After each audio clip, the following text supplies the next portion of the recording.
Good morning, everybody. Now that all the traffic's moved out of the neighborhood, BHK Pathfinder be doing a cutting test on it.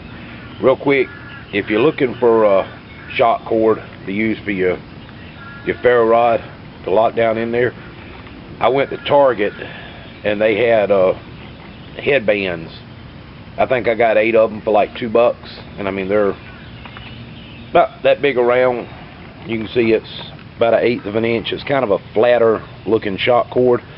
I just took the clip that came with my Light My Fire steel, opened it up, cut my shock cord to about the length I needed it, and clipped it on the put it inside the clip and locked it down there. So just an idea for you. I mean, and if you need shock cords for like your tie outs and stuff, you get 8 of them for around $2, and cut down, you know, once you cut them in half, or you cut them apart I should say, you know, they're probably about 14 inches of shock cord.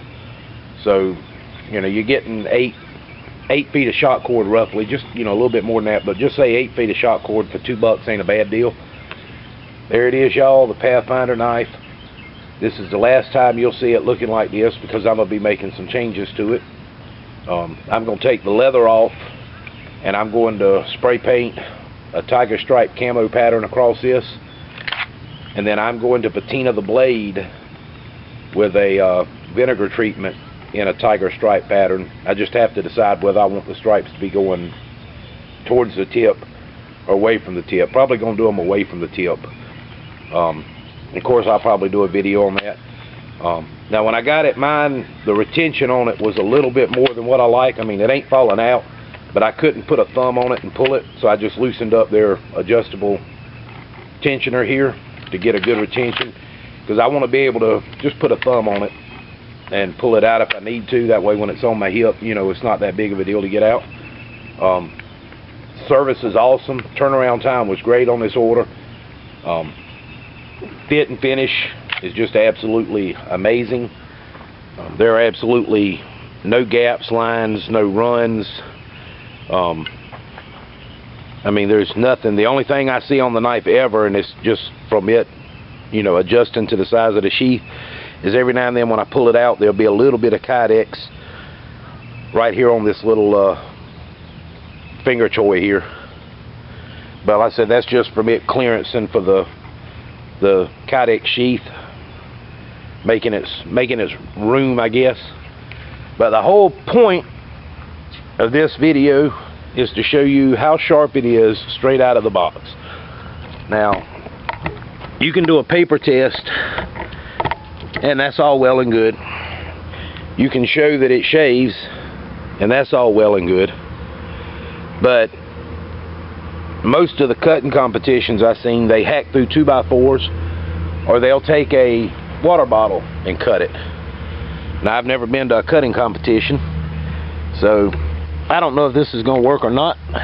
Don't know if the knife is sharp enough to slice through the water bottle cleanly or not. But we'll figure we'll give it a try. So, I'm not the world's most formidable knife slinger. I cut stuff, you know. I'm not precision. But let's give this a shot.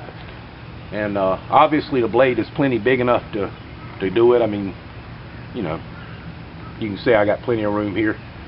And I've just colored the water a little bit, just so you can see that there's water in it.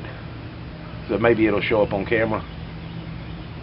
So let's see what we got here.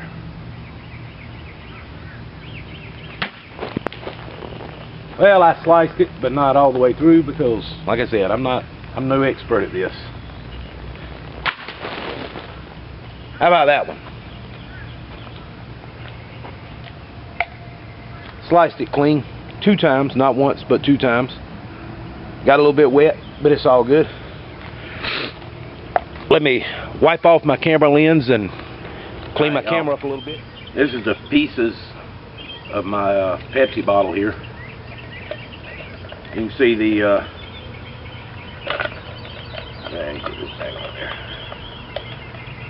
the first cut, or the first slash,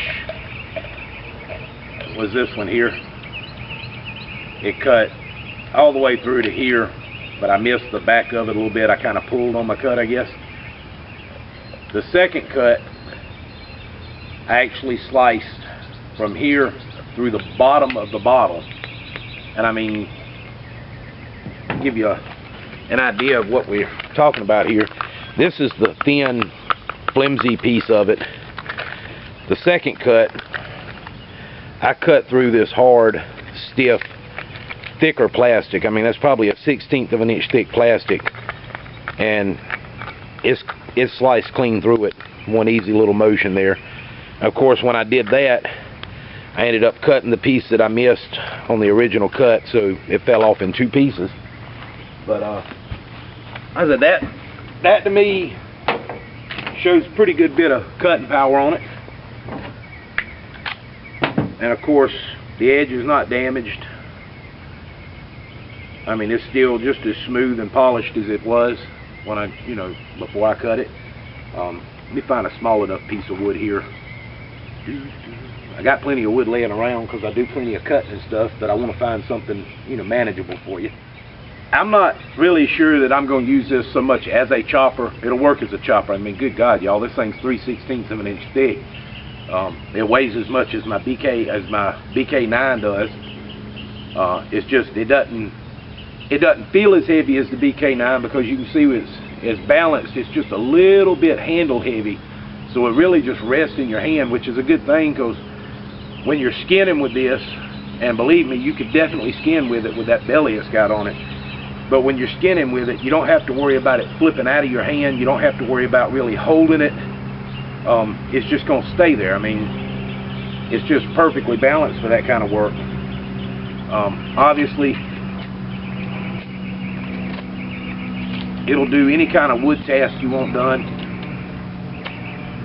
Not sure what kind of wood this was before I cut it down, but I know it's a good hard wood. My nail's not going into it. Obviously, if you need to do any kind of detail work, this thing is the cat's meow. And if you did want to chop, we'll just kind of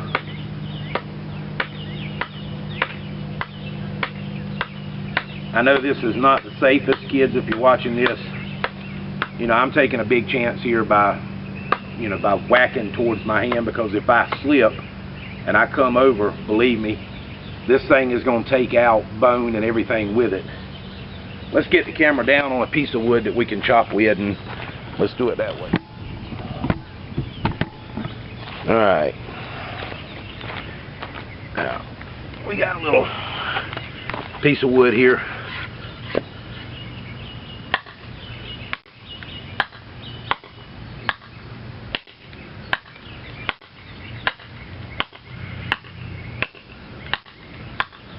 Now obviously, if I had some kind of a lanyard on this already so that it wouldn't slip, I'd be a little bit more aggressive with it. I'm just kind of pinching it between my fingers and giving it light little whacks. And you can see it is just chewing away at this wood.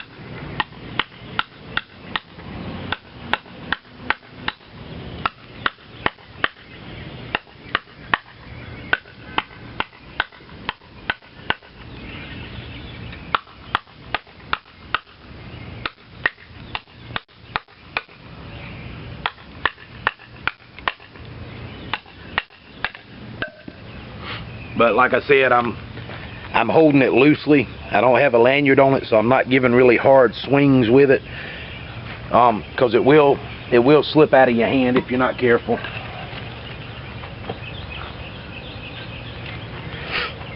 But you can see, I mean, it's taking some pretty deep little whacks out of it, even just lightly tapping it.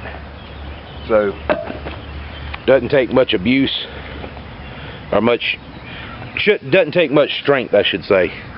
But I just woke up, y'all, and there's still there's no damage or anything to the edge, and you can see still just popping hair off my arm. Of course, my wife's gonna fuss now.